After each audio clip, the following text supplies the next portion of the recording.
Alors, bonjour à toutes et à tous et bienvenue à cet atelier de notre série Midi Parents, un moment de partage et d'apprentissage destiné à vous outiller en tant que parents engagés et bénévoles au sein de notre communauté francophone. Alors, merci de prendre cette pause de votre journée pour être ici avec nous. Alors, avant de commencer, nous aimerions faire une petite reconnaissance du territoire. Alors, même si nous nous rencontrons sur une plateforme virtuelle, nous voulons d'abord reconnaître que le siège social de PPE à Ottawa est situé sur le territoire traditionnel des nations Algonquine, Anishinaabe et Mohawk, présente en ces lieux depuis des temps immémoriaux et y demeure présentement. Nous tenons aussi d'abord à souligner que notre travail ainsi que le travail de nos partenaires provinciaux se passe sur des territoires ancestraux autochtones où 46 traités et autres accords ont été décidés. Nous sommes évidemment honorés d'être capables de vivre et de travailler sur ces territoires connus aujourd'hui comme l'Ontario et nous remercions les Premières Nations, les Métis et les Inuits pour leur dévouement à ces territoires et nous affirmons notre engagement, notre solidarité et notre responsabilité envers l'amélioration des relations avec ceux-ci. Alors, avant de commencer, j'aimerais rappeler notre mission ici à Parents Partenaires en éducation. En tant que réseau de parents engagés, notre rôle est vraiment de vous soutenir en vous offrant des ressources et des outils pratiques pour vous accompagner dans vos défis. Ces ateliers visent précisément à renforcer vos compétences et à créer des espaces d'échanges enrichissants entre parents. Et aujourd'hui, nous abordons un thème essentiel qui est la résilience. Alors, dans nos rôles de parents et de membres de la communauté, la résilience est cette force intérieure qui nous permet de faire face aux épreuves, de les surmonter et même d'en tirer des leçons précieuses. Alors, cet atelier est vraiment l'occasion de découvrir ensemble comment transformer les obstacles en opportunités de croissance personnelle, familiale et sociale. Alors, nous savons que les défis peuvent être nombreux, tout particulièrement pour les parents immigrants francophones en Ontario qui doivent souvent jongler avec l'intégration dans une nouvelle culture, l'éducation de leurs enfants et la préservation de leur identité. Alors, notre objectif aujourd'hui, c'est vraiment de vous offrir des outils pratiques pour cultiver un leadership résilient, une compétence précieuse pour vous aider à naviguer l'adversité et à guider vos familles et communautés avec confiance. Nous avons la chance d'accueillir pour cet atelier deux parents bénévoles engagés qui sont Lourdine et Mathilde. Alors, bienvenue à vous. Et Lourdine et Mathilde partageront leurs témoignages inspirants en lien avec le thème d'aujourd'hui. Nous sommes vraiment reconnaissants de leur présence et de leur générosité à transmettre leur vécu qui enrichiront très certainement notre réflexion sur la résilience. Alors, pour explorer ensemble le thème de la résilience, nous avons le privilège d'accueillir une invitée exceptionnelle, Catherine Congo. Catherine est une auteure, entrepreneur et coach certifiée en vie et en affaires. Elle est la fondatrice d'Acced Consulting, une firme de consultation spécialisée dans le secteur de l'éducation et de la santé au service des communautés francophones minoritaires. Elle anime également un podcast intitulé Leadership résilient où elle explore les thèmes de la résilience et du leadership. Elle est aussi titulaire d'un doctorat en administration publique de l'Université d'Ottawa. Et Catherine a aussi été conseillère juridique et analyste politique auprès du premier ministre du Cameroun. Alors maintenant, arrivée au Canada, elle s'implique activement dans des initiatives francophones liées à l'intégration des immigrants, le mentorat des jeunes et le leadership communautaire. Alors, il va sans dire que sa vaste expérience, combinée à son expertise en résilience et en leadership, apporte une perspective unique et inspirante à cet atelier. Alors, sans plus tarder, accueillons chaleureusement Catherine Congo et plongeons dans le cœur de cet atelier enrichissant. Alors, à toi la parole, Catherine. Merci beaucoup, Nathalie. Je dois déjà dire que nous sommes tous et toutes des experts et expertes de la résilience ici. Je n'ai pas une expertise particulière en résilience. J'ai juste la passion de ce concept de leadership résilient, que c'est ce que je vais essayer de partager avec vous ce matin. Et déjà, je vous dis merci pour l'invitation. Merci à Midi Parents et merci à Georgette et à toute ton équipe qui ont bien voulu m'associer à ce Midi Parents. Alors, sans plus tarder, on va commencer. Je vais partager une petite présentation. Elle est assez courte parce que, comme vous l'imaginez bien, c'est un terme, c'est un concept qui est vaste et il m'aurait fallu peut-être 2 heures, 3 heures, une journée pour qu'on fasse à peu près, on va dire, le quart du tour de l'affaire. Mais j'ai 15 minutes à essayer de brasser un peu large et de vous donner juste envie d'aller chercher davantage parce que personnellement, je suis passionnée par ce concept et je pense que nous tous et tous ici, nous devrions l'être parce qu'il s'agit d'une clé importante pour naviguer les diverses situations de la vie. Donc, je vais partager mon écran avec votre permission et puis on va aller de là.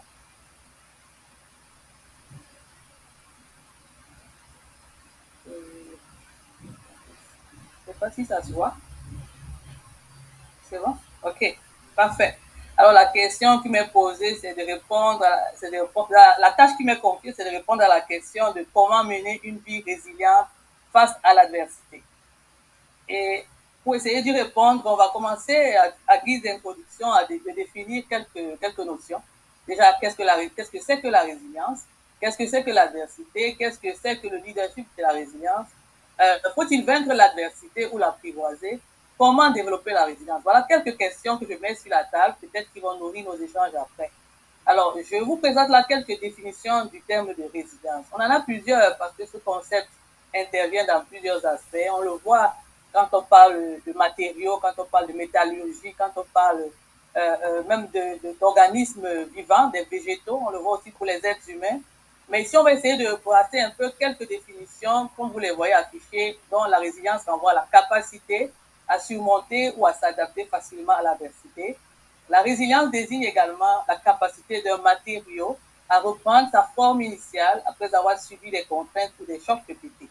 Une autre définition veut que la résilience soit une capacité à endurer des chocs de la vie, à nous projeter, à aller de l'avant pendant et après. Et moi, j'apporte la définition qui est en bas du tableau qui dit la résilience est le processus de croissance positive qui intègre la difficulté comme un facteur bonifiant. Alors, pourquoi je donne cette définition? Parce que pour moi, la résilience était à la fois un concept qui renvoie à une attitude de vie. C'est un concept qui est aussi une compétence. Par exemple, dans l'armée américaine, il y a une formation sur le master de la résilience, c'est-à-dire qu'on entraîne les soldats à avoir cette attitude mentale-là, on leur donne cette compétence. C'est un peu comme on donnerait une compétence pour la gestion des crises, une compétence pour le leadership, on leur donne également une compétence de la résilience. La résilience, pour moi, c'est également une stratégie de vie. C'est ensuite une armure mentale et puis fondamentalement, il s'agit d'une base spirituelle.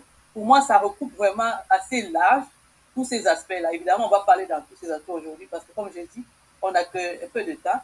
Mais pour moi, la résilience, c'est vraiment la voûte, n'est-ce pas, qui encadre un certain nombre d'aspects de nos vies, à la fois individuelles, mais aussi collectives.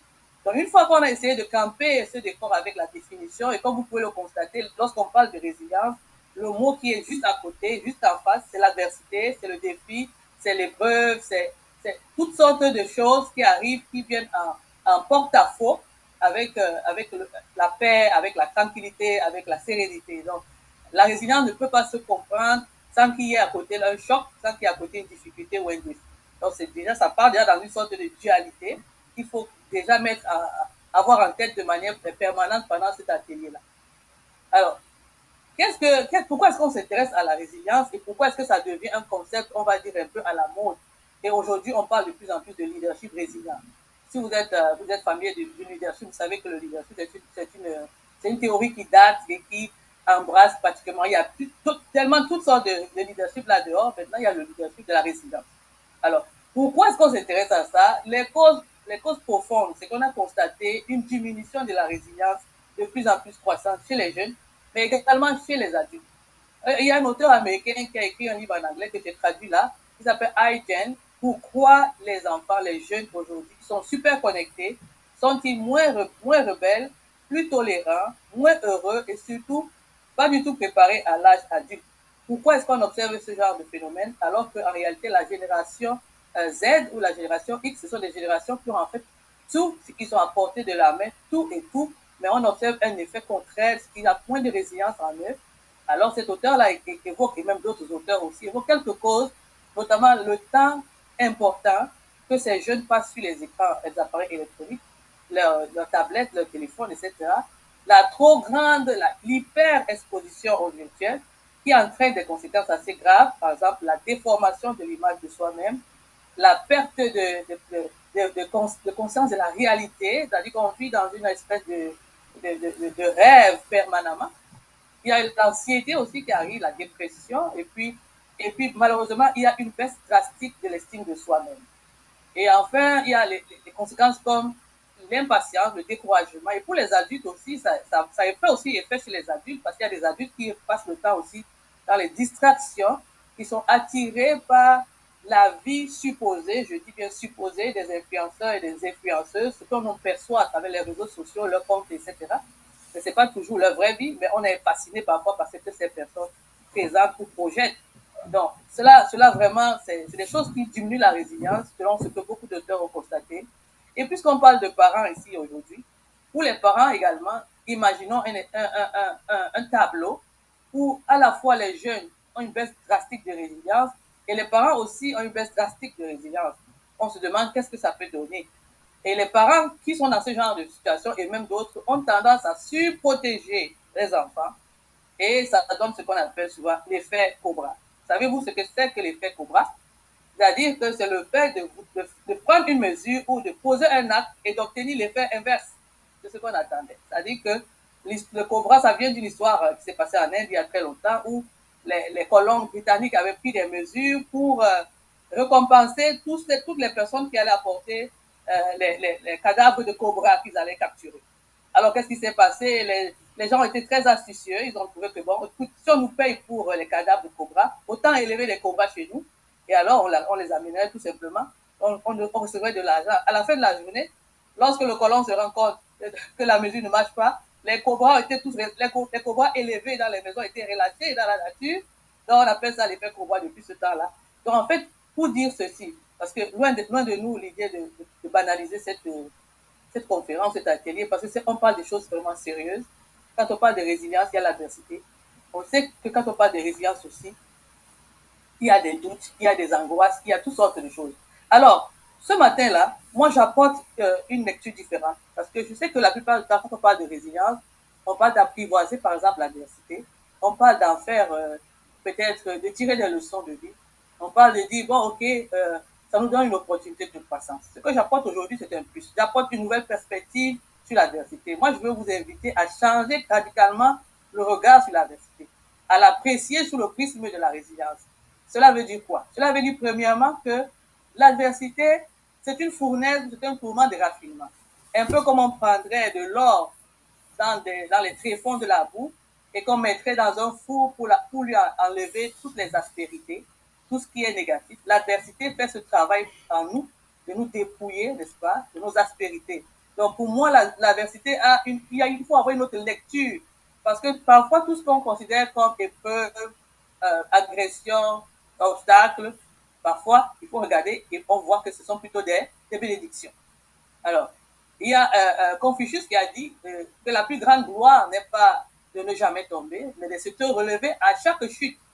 À chaque chute. Pourquoi? Parce qu'on tombe une fois, on acquiert une résilience qui nous permet peut-être de ne pas tomber, mais de tomber différemment, si on veut dire la prochaine fois. Parce que l'adversité travaille en nous, elle constitue vraiment un élément essentiel de notre constitution mentale, de notre mindset.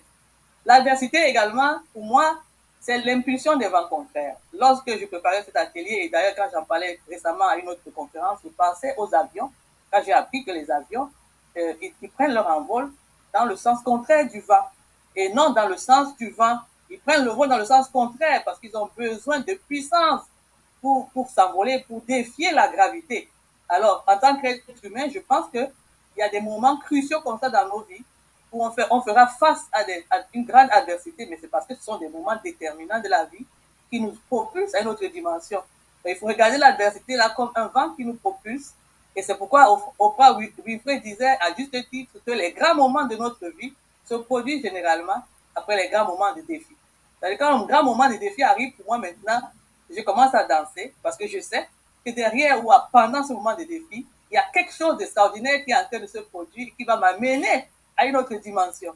Alors, une autre chose pourquoi je me réjouis maintenant de l'adversité, je dis l'adversité ou les difficultés, les défis de la vie, en fait, ce sont des Oscars, entre guillemets, ce sont des récompenses, n'est-ce pas, invisibles de notre croissance. Nous sommes tous ici, là, chacun et chacune de nous a certainement un Oscar, n'est-ce pas, de l'adversité en lui ou en elle.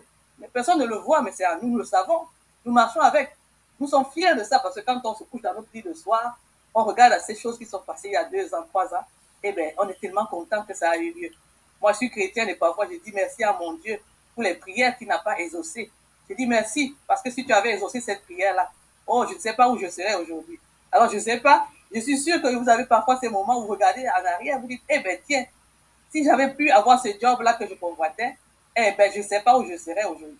L'adversité, c'est une bénédiction. C'est aussi un élan spirituel, une force motrice importante.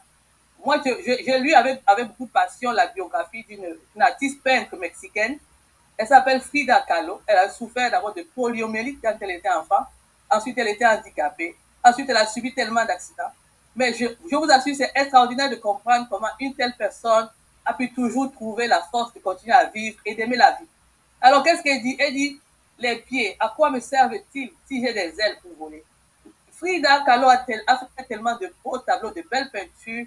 Lorsque vous regardez sa peinture, ses œuvres, vous ne pouvez même pas vous imaginer elle souffrait de problèmes de mobilité ou de handicap quelconque. Tellement elle était passionnée par la vie et elle le démontrait à travers ses œuvres. Pourquoi? Parce que la résilience transforme notre vie en une force motrice. Ça devient même un élan spirituel, un élan mental, un élan intime vers la vie, mais aussi vers les autres et puis vers notre Dieu. Ça nous donne vraiment une dimension qui dépasse vraiment la limite, j'ai envie de dire, matérielle, physiologique de notre être. C'est pourquoi je suis passionnée par la résilience, parce que je sais que c'est quelque chose qui nous transporte, qui nous amène à nous dépasser.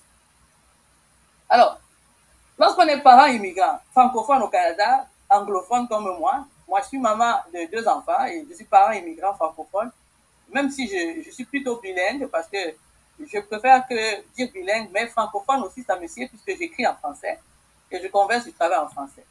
Lorsqu'on est parent immigrant francophone, il y a encore plusieurs choses, plusieurs défis qui se posent à nous. D'abord, en tant qu'individu, on a des défis à gérer, en notre personne, en nous-mêmes. En tant que parent, on a des défis encore. En tant qu'immigrant, on a d'autres défis. Et pour toutes ces casquettes-là, il n'y a pas de mode d'emploi, malheureusement. Il n'y a pas de mode d'emploi. Il n'y a pas un flyer ou une brochure qui va nous dire qu'est-ce qu'il faut faire, qu'est-ce qu'il ne faut pas faire, comment ou quand le faire. On apprend sur le tas. Et alors, c'est ici qu'intervient vraiment beaucoup de défis. Mais c'est aussi pourquoi je dis qu'il faudrait que nous apprenions à reconnaître nos vulnérabilités. On n'a pas toutes les réponses. Je ne suis même pas sûr qu'un jour on aura toutes les réponses. Donc, il faut apprendre à connaître ses vulnérabilités, apprendre à connaître que j'arrive dans un milieu qui n'est pas forcément celui que je maîtrise, et encore que, même dans mon pays d'origine, je ne suis pas sûr de maîtriser tout. Mais ici, j'arrive encore dans une nouvelle dimension, un inconnu plus grand. Donc, je dois apprendre à connaître mes vulnérabilités. C'est la première chose à faire. Et ne pas penser que tout va être comme en snapshot, à la baguette, comme ça va aller. Non. Il faut connaître qu'il y a des vulnérabilités qui sont là. Mais au lieu de les prendre comme des blocages, les voir plutôt comme, en anglais, on dirait des stepping stones, des facteurs de croissance, des facteurs d'amélioration, d'apprentissage, d'abord de soi-même, mais aussi des autres, d'ouverture sur les autres. Moi, j'ai fait beaucoup de pays dans le monde. J'ai étudié en France, mais j'ai également étudié aux États-Unis et dans d'autres pays. Tout ce que moi je sais aujourd'hui, c'est que l'être humain, on a beau dire, la couleur de la peau change, la couleur des cheveux peut changer, la texture des cheveux peut changer, la couleur des yeux peut changer. On a beau dire, au fond là, on a presque pareil, le même cœur qui bat, on a presque pareil, la même envie de vivre et de s'épanouir. Alors, pourquoi je dis ça? C'est parce que quand on arrive ici en tant que francophone, moi, j'ai remarqué aussi que pour élever nos enfants en tant que francophones, parfois, on a de la misère parce qu'on vient avec nos propres schémas culturels. Je ne sais pas, je crois qu'il y a des francophones ici qui vont peut-être compléter ou contredire ce que j'ai dit. Mais moi, je parle en tant que francophone afro-descendante. Je viens avec mes schémas culturels. Je viens avec mon background personnel et je veux élever mes enfants dans un environnement dominé par l'anglais. C'est très compliqué parce que parfois, il n'y a même pas de ressources. Parfois, c'est difficile de sortir du schéma parental où je disais tout ce qu'il faut faire à mes enfants pour aller vers un schéma parental où je dois rendre mes enfants autonomes pour qu'ils apprennent à faire des choses par eux-mêmes. C'est pourquoi je dis ici, il faudrait que nous, les francophones, les parents francophones, nous cultivions l'envie, la volonté de rendre nos enfants autonomes dès le bas âge, même s'ils sont dans un environnement anglophone, même s'ils sont dans quel environnement, pour que sortir de l'âge, on va dire préscolaire, scolaire ou bien au niveau du secondaire, qu'ils puissent vraiment être autonomes partout où ils ont. Moi, je vois par exemple des cas comme ce que j'ai mis là, un jeune homme de 17 ans, francophone, qui ne veut plus poursuivre ses études, qui ne veut pas travailler, mais il n'a ni maladie, il n'a ni handicap quelconque, il veut juste rester à la maison et aux grandes dames des parents. Que font les parents? J'espère que vous allez m'aider à trouver des réponses. Qu'une jeune fille francophone fréquente un groupe de jeunes qui exercent une mauvaise influence sur son caractère. Comment faire? En Afrique, là, je vous dis la claire, là, on ne passe pas par 4 chemins. Il y a la chicotte de papa, tout simplement.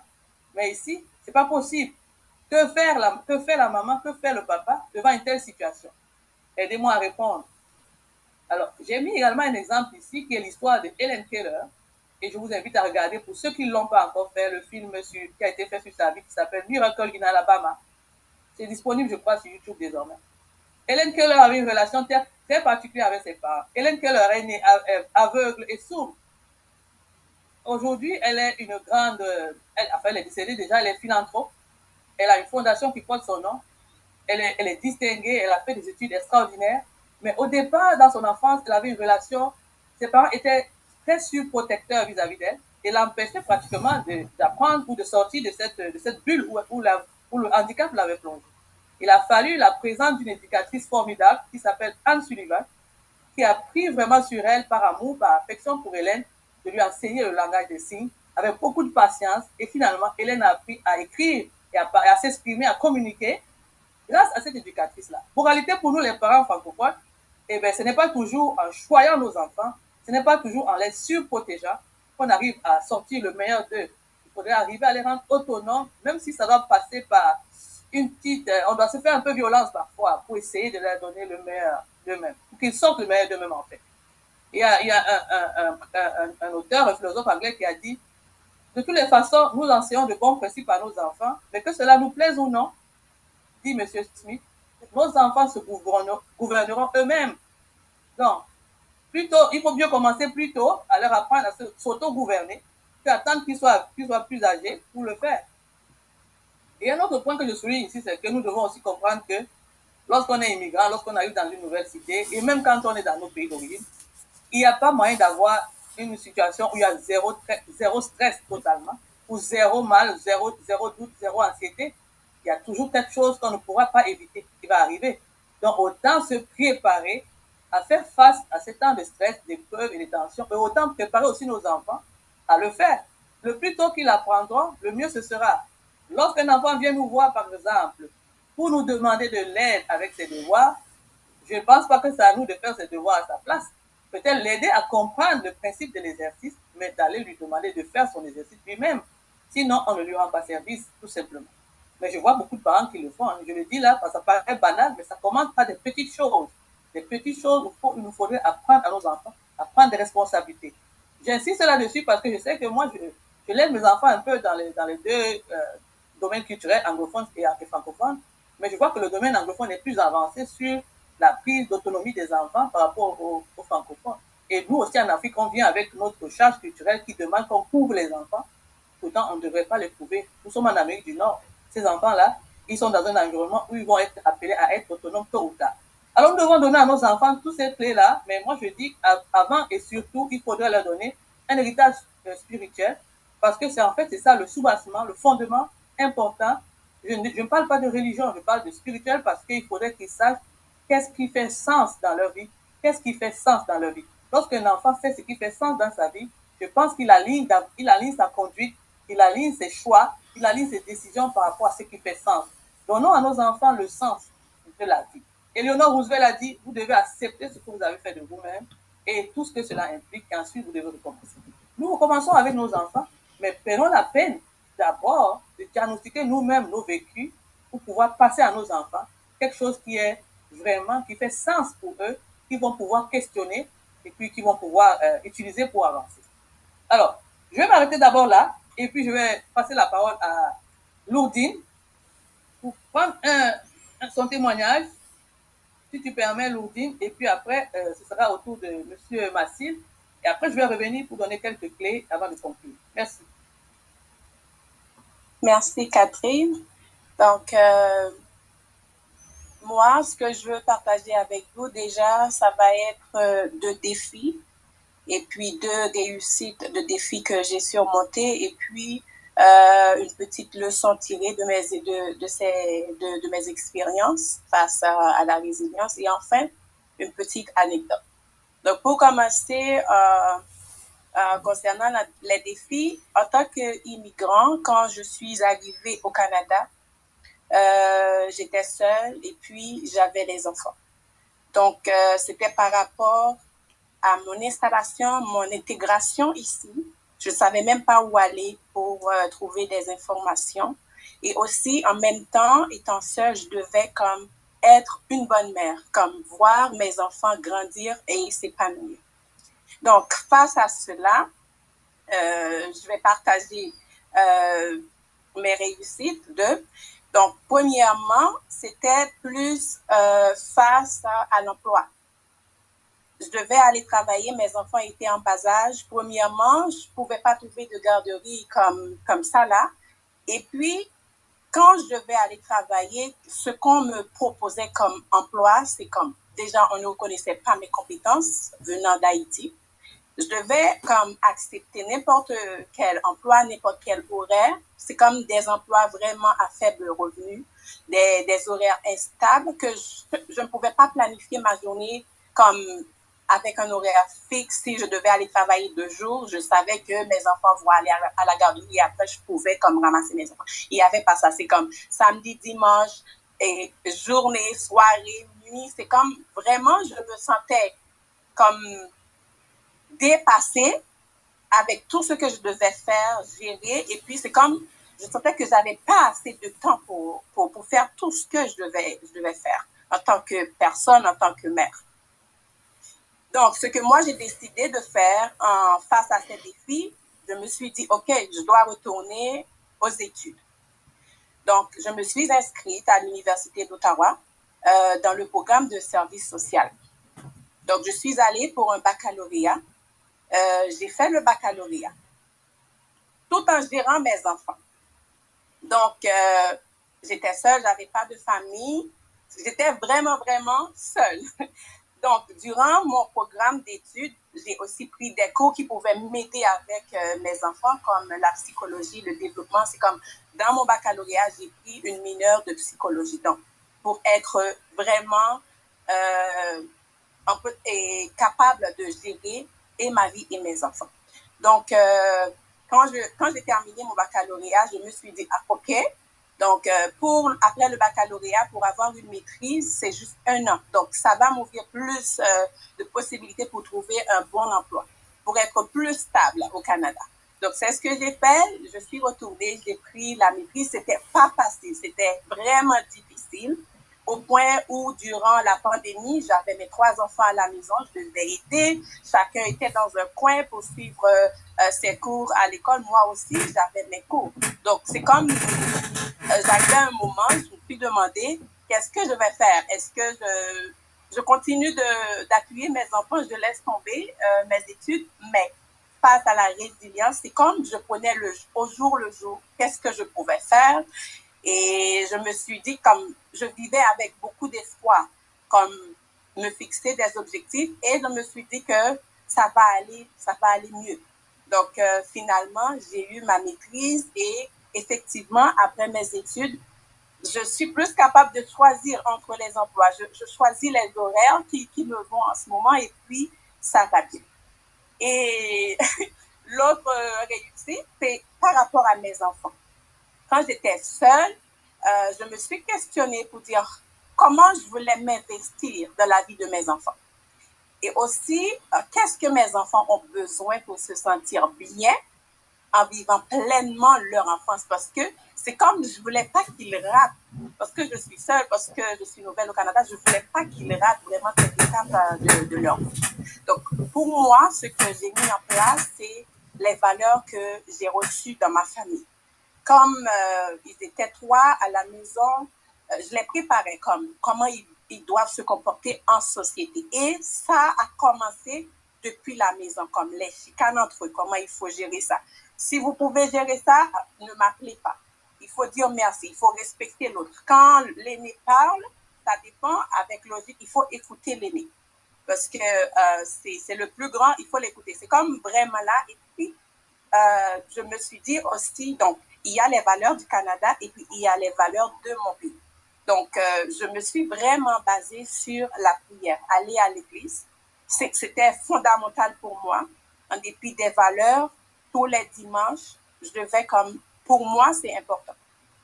Les montrer, l'école est importante, il faut aussi aller à l'église. Donc, ça me rend vraiment fière quand je vais, par exemple, dans une réunion de rencontre parents et professeurs de mes enfants qui me disent, oh, félicitations, vos enfants sont corrects, ils travaillent bien à l'école et puis j'aime leur comportement. Donc, ce sont mes deux réussites à date. Ensuite, comme leçon tirée, c'est comme des fois, on pense que lorsqu'on est seul, on ne peut pas arriver, on ne peut pas réussir.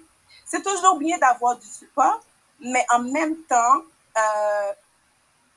je me suis dit qu'il y a une force intérieure en nous, en chacun de nous, qu'on ne sait pas jusqu'au jour vraiment on l'a besoin pour l'utiliser. Donc, il y a cette force intérieure, donc on peut arriver. Ensuite, comme petite anecdote, quand je voulais retourner aux études, parce que j'avais commencé à avoir des boulots comme à faible revenu, il y a quelqu'un qui m'a dit que, OK, vous voulez retourner vraiment aux études, tu es seule avec 3 enfants. Moi, je pense que tu es en train de te faire du mal. Quand la personne m'a dit ça. Et puis, mais vraiment là, la personne m'a dit ça, mais il n'y a rien qui pouvait m'empêcher vraiment d'aller à l'école comme moi, j'avais décidé de le faire. Et puis, bizarrement, après mes études, cette personne même m'a fait un beau cadeau pour me dire que voilà, Nobine, tu es très forte, bravo, bravo. Donc, c'est ça. Je voulais partager avec vous. Merci. Merci beaucoup, Lourdine. Très inspirant comme témoignage. Merci beaucoup. On va commenter après. Merci, je te passe la parole d'abord, s'il te plaît. Merci beaucoup. Merci Catherine, bonjour à tous, j'espère que vous allez tous bien. Alors pour moi, j'aimerais bien partager 2 expériences personnelles et professionnelles en même temps que j'ai déjà vécues. La première, j'ai vécu, mais la deuxième, je suis en plein dedans. Alors pour la première, j'étais en Algérie. Bon, ça fait 5 mois que je suis ici au Canada. Je suis ici de l'immigration aussi. Je suis en famille avec une petite fille et ma femme. Pour la première, c'était une expérience que j'ai vécue en tant qu'étudiant, juste à l'obtention de mon baccalauréat. Ici, on l'appelle pas une licence, un high school diploma. Mon père il est tombé malade et je suis vraiment fils unique. Je suis seul à la maison avec ma mère et mon père et petite sœur. Et mon père, il possédait un restaurant et un café. Du fait que mon père est tombé malade, j'ai pris en charge le restaurant que je gérais et en même temps que je faisais mes études. Et comme je dirais, j'étais toujours en pleine adolescence à cette époque-là. C'était une expérience vraiment très enrichissante quand je vois qu'est-ce qu'elle m'a apporté. Mais au départ, quand j'ai commencé à faire ça, c'était vraiment pas très évident. C'était dur. Là, je me rends compte, heureusement que j'ai eu cette expérience-là. Après ça, j'ai obtenu mon bachelor, ma licence, et non seulement, et j'ai continué mes études ici en France pour mon master. Ma deuxième expérience, je dirais que actuellement au Canada, en fait, elle se partage dans 2 aspects différents. La première, c'est l'intégration, pas dans le sens intégration à la société, mais intégration au monde professionnel. Pour la société, je dirais, on vit en une époque de mondialisation avec l'Internet et tout. Toutes les cultures, on partage presque les mêmes valeurs actuellement. Mais pour le monde professionnel, c'est pas du tout évident. Des fois, je me dis que je suis venu vraiment en mauvaise période. Là, actuellement, je suis à mon plan C. Contrairement à l'ordine, je prévois pas du tout de faire mes études. Je vais continuer. Comme un ami la dernière fois m'a dit, c'est aussi simple que ça. Ton heure n'est pas encore arrivée. Mais il y a aussi un deuxième aspect avec cette expérience-là, c'est l'aspect financier. Je me suis habitué à un train de vie dans mon pays,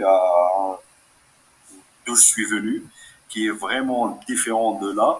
Là, je dois faire des concessions. Je dois vraiment gérer mes dépenses.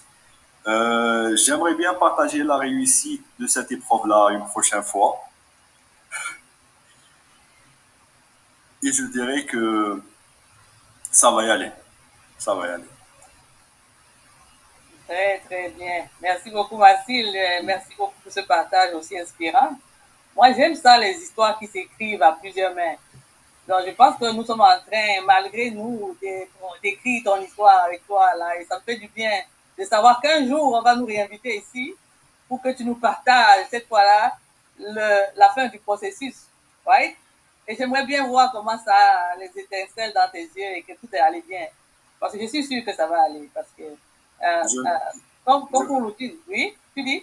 je n'ai aucun doute par rapport à Aucun ça. doute, aucun doute, aucun doute. Et ce que je vais partager tantôt va beaucoup t'intéresser aussi parce que j'ai un cadre du développement de la résilience qui s'en vient. J'aimerais d'abord vous dire merci pour ces témoignages parce que je sais qu'en tant qu'Africain, afro-descendant et Africain, ou bien même Lourdine, tu vas me contredire, mais j'ai remarqué les afro-descendants, les Africains, n'aiment pas beaucoup partager leurs témoignages. Il dit beaucoup de choses en secret. Et c'est comme il y a une peur d'exposer ce qu'on vit, parce qu'on se dit, est-ce que ça ne va pas recommencer, ça ne va pas créer quelque chose qui va revenir dessus. Donc, merci beaucoup d'accepter de témoigner, c'est très, très rare. La Non, plupart du non, temps, quand je fais des conférences, je vois d'autres gens, mais pas les gens qui viennent d'Afrique ou bien d'Afro-descendants. Tout le monde sauf nous. Hein. Donc, je vous remercie beaucoup. Je vais continuer et puis peut-être on va ouvrir le plateau pour les questions.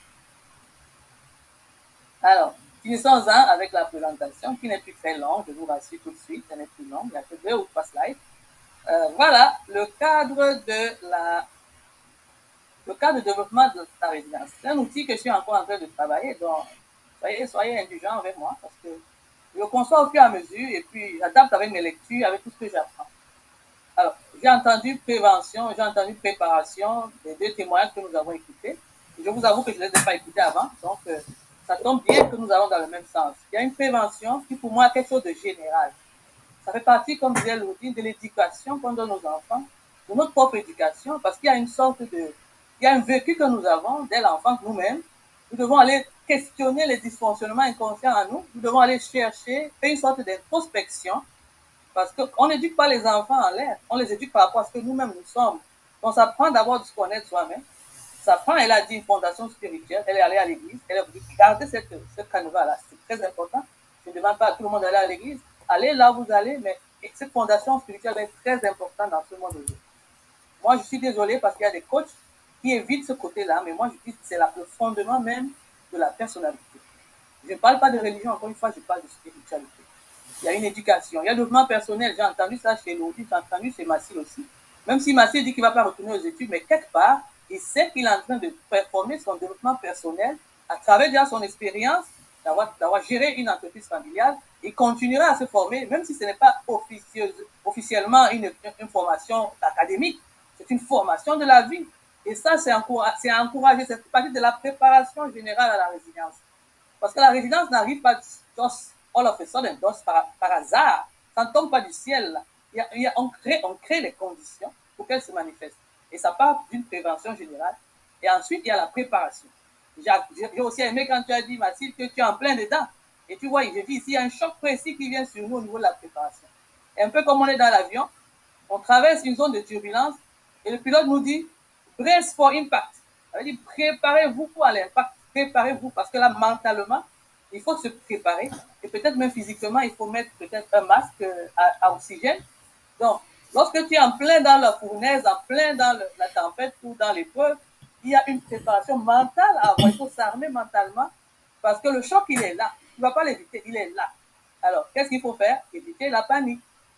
Autant à la première phase de la prévention, on s'accepte soi-même, on est indulgent avec soi-même, on n'a pas toutes les réponses en tant que parents. Même nos parents avant nous n'avaient pas toutes les réponses. On construit une chaîne, on construit couche par couche, on avance.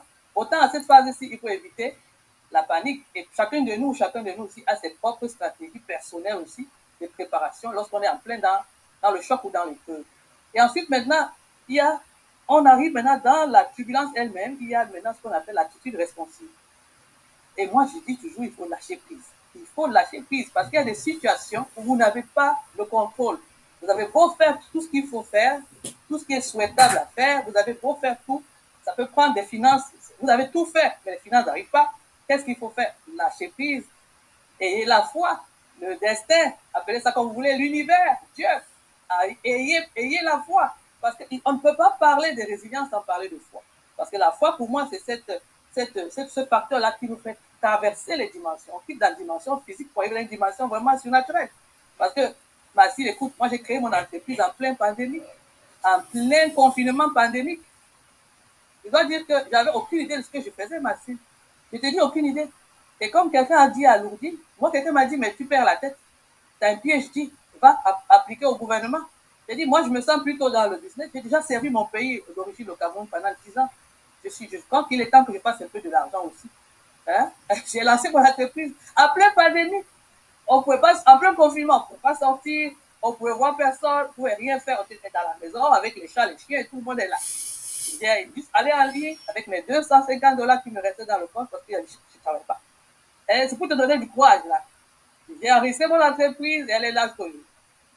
Moralité de l'histoire, il ne faut pas laisser tomber tes rêves. Ce n'est pas une affaire d'argent, ce n'est pas une affaire d'amis, ce n'est pas une affaire de réseau. J'étais comme toi et j'étais comme Lourdes, je ne connaissais personne dans ce pays quand je suis arrivée. Personne du tout. Même pas un oncle éloigné. Je n'avais pas. Je me suis juste jeté à l'eau, lâcher prise et avoir la foi. C'est ça qui m'a porté. Tout le monde me dit, tu fais une fausse route. Mais aujourd'hui, tous mes amis qui me disaient, tu fais fausse route, ils veulent travailler pour moi. Alors, on verra ça plus tard, mais je n'ai pas encore assez de moyens pour les recruter parce qu'ils vont me coûter de l'argent. Alors, ça, il faut passer cette épreuve-là avec un cœur de gratitude, un cœur de reconnaissance. C'est ça qui te porte, Racine, c'est ça qui te porte, Lourdine. Ça te porte la gratitude, la reconnaissance. Regardez non pas à ce que tu n'as pas, mais parce que regardez à ce que tu as déjà. C'est ce que tu as déjà qui va te permettre d'aller à l'étape suivante. Peu importe ce que tu n'as pas. Ce que tu as va t'appeler. Tu as de l'expérience de gestion d'entreprise en Algérie. Écoute, c'est du pain béni. Au Canada, ça. C'est du pain béni, l'expérience d'entreprise. Moi, j'avais aucune expérience d'entrepreneuriat. Je te rassure tout de suite. À rien du tout. À rien. Alors, ensuite, après avoir fait toutes ces étapes-là, on arrive à ce que moi j'appelle le rétablissement. On dirait en anglais recovery. Ça veut dire ici, on construit son immunité mentale. Autant on construit l'immunité physique, on prend des vitamines, on prend des oligo-éléments, on prend à peu près pas mal de choses pour construire l'immunité physique. Autant il faut s'atteler à construire son immunité mentale. Son mindset a besoin d'un coussin, d'une protection qui va un peu amortir les chocs quand les chocs arrivent. Parce que c'est pas quand le choc arrive que tu vas aller te préparer. Non, il faut armer ton mindset, construire tes repères, évaluer les dégâts du précédent choc, faire un peu ta gestion des crises personnelles et puis reconstruire tes repères. Et ce que j'appelle ici, retrouver un équilibre augmenté. Parce qu'on ne revient pas à ce qu'on était avant. Lorsqu'un choc est passé et qu'on a pris la peine d'être conscient à travers le cadre de résilience que je pense là, lorsqu'on a été conscient à toutes ces étapes-là, on ne retrouve pas un équilibre précédent, mais on retrouve un équilibre augmenté. Ça veut dire qu'il est augmenté de sagesse, il est augmenté de l'expérience, il est augmenté de ce qu'on a maintenant, ce coussin-là, qui fait que lorsque le prochain choc va arriver, ben, il ne va pas nous atteindre de la même façon. On va dire, eh ben, écoute, petit choc, toi. J'ai vu plus grand avant toi. Toi, tu es petit choc. Moi, j'ai vu la Covid devant moi, je ne savais pas où j'allais, là.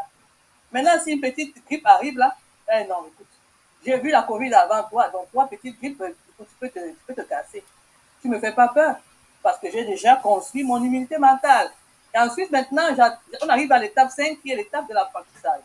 Moi, je trouve le mot apprentissage un peu faible. C'est pour ça que j'ai mis en anglais legacy, parce que pour moi, à un moment donné, on ne travaille plus ou on ne construit plus seulement sa propre unité mentale pour soi ou pour sa famille, ses enfants, mais il faudrait qu'on pense à donner à l'humanité, à donner aux autres. Parce que c'est là, à cette étape-là, où le choc ou le défi est complètement en mutation pour devenir un atout. Maintenant, on n'accumule non plus de la rancune ou bien de la douleur ou de l'amertume. On accumule des trésors de résilience qu'il nous faut partager avec les autres. Partager avec les autres. Et c'est là où j'attends les afro-descendants, souvent je ne les vois pas. Il faut partager parce que ces valeurs apprises, ces leçons apprises, ces expériences par lesquelles nous passons, c'est de la sagesse qu'on peut partager avec un plus jeune, avec une plus jeune, avec quelqu'un d'autre tout simplement. Mais les garder souvent à nous-mêmes, pour moi, ce n'est pas la meilleure idée. Donc je crois que j'ai dit, il faut parler plutôt de legacy et d'un legacy universel. Parce que ça quitte maintenant le champ de notre propre environnement personnel, familial, pour aller vers le monde. Et c'est ce que j'essaie de faire partout avec mon podcast Resilient Nation. Alors, pour conclure, comme je dis tantôt, chez les afro-descendants en général, on constate parfois un sentiment de honte par rapport à nos échecs, nos handicaps, nos blessures. Une fois, j'étais dans un webinaire où on préparait des personnes pour appliquer, pour postuler à la fonction publique canadienne. Alors, le monsieur, il a dit, si vous avez un handicap, n'hésitez pas à le mentionner. Mais alors, surprise pour tout le monde, non, on ne va pas dire ça. On ne va pas parler de handicap. Le monsieur, il ne comprenait pas parce qu'il n'est pas d'origine afro-descendante. Et puis, j'ai pris la parole pour lui dire, en fait, dans notre culture, un handicap, ça se cache. Ça ne s'expose pas. Ça ne se dévoile pas. C'est pour ça que quand vous avez parlé de handicap, tout le monde est frustré de dire que vous nous demandez d'écrire dans les demandes, oui, il faut cocher la case qu'on a un handicap. Beaucoup ne le font pas. Même si on a un handicap, ils ne le font pas. Juste parce que ce n'est pas dans leur culture. Et c'est pour ça qu'il y a beaucoup aussi, quand vous leur parlez de résilience, évidemment, il y a l'adversité, il y a les défis par lesquels ils sont passés, ils ne viendront pas parler, ils ne viendront pas témoigner. Parce que une difficulté, un échec, même si on a plein d'histoires de personnes qui ont échoué avant de réussir, pour nous, ça, non. On est un peu comme Lourdine disait, il faut que les enfants réussissent, il faut qu'ils soient, c'est bien de dire ça.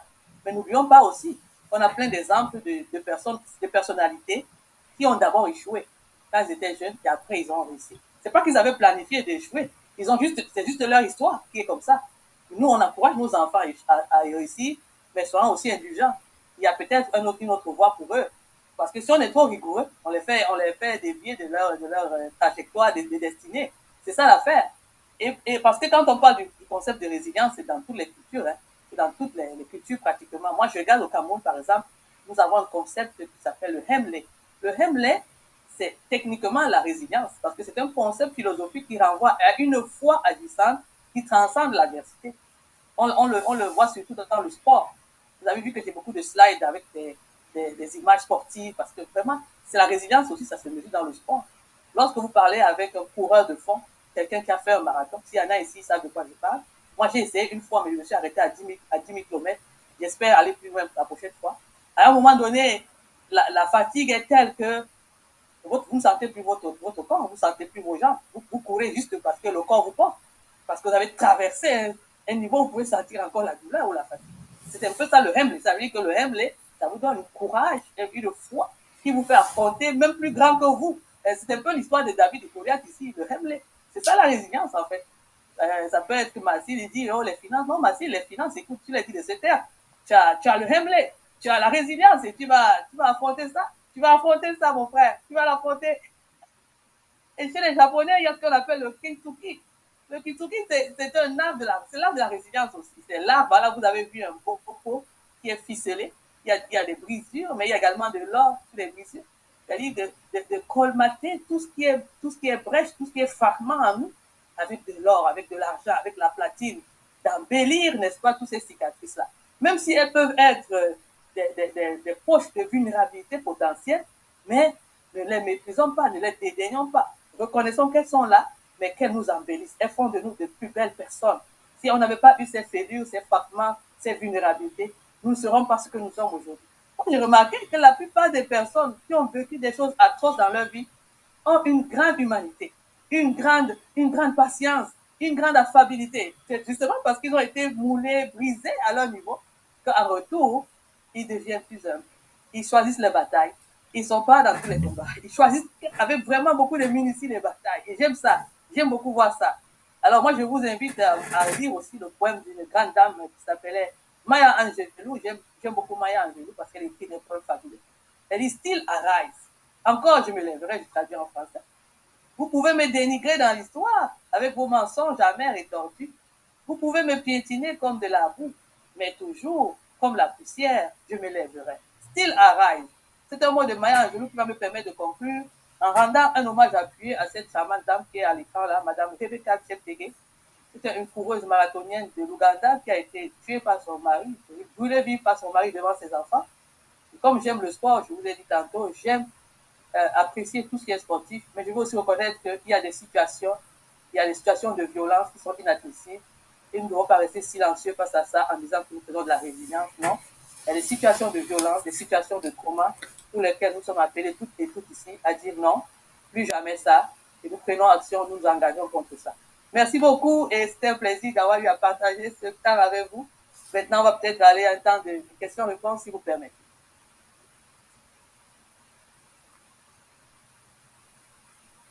Wow, ben, merci Catherine pour toute cette super belle information. Puis tellement une belle façon de terminer parce qu'on sait que hier était la journée internationale de l'élimination de la violence à l'égard des femmes. Donc, tellement approprié. Merci aussi pour toute cette super belle information aussi enrichissante qu'édifiante. Un gros merci à nos parents invités, Lourdine et Mathilde, pour le partage de leur témoignage inspirant sur le leadership résilient et l'importance de cette qualité dans leur quotidien et leur cheminement. Moi, en tout cas, je vous admire grandement. Je ne sais pas s'il y avait des questions ou des réponses, mais peut-être avant d'aller là, je tiens vraiment à remercier chaleureusement chacun et chacune d'entre vous d'avoir été parmi nous ce midi.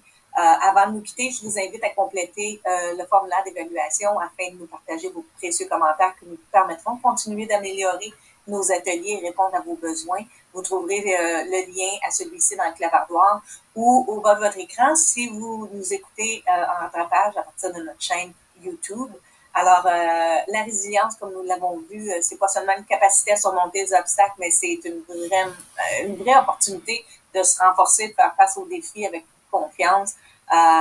C'est aussi un moyen pour nous tous, en tant que parents, de montrer l'exemple à nos enfants et d'incarner un modèle de courage et de détermination. Alors, j'espère que vous repartez aujourd'hui avec des pistes concrètes pour développer cette résilience dans votre vie personnelle, familiale, professionnelle, comme Mathilde le mentionnait, et aussi dans vos communautés. N'oubliez pas que PPE est là pour vous soutenir, vous accompagner, vous fournir des ressources à chaque étape de votre parcours en tant que premier éducateur. Alors, nous vous donnons rendez-vous la semaine prochaine, le 3 décembre, pour notre prochain Midi Parents, où nous vous invitons à renforcer vos compétences culturelles autochtones en découvrant les cultures Ojibwe écrites. Alors, en attendant, n'hésitez pas à rester en contact avec nous, à partager vos questions et à continuer les discussions dans vos communautés. Merci encore pour votre présence et votre engagement. Ensemble, transformons chaque défi en opportunité de croissance. Alors, bon après-midi tout le monde et à la prochaine.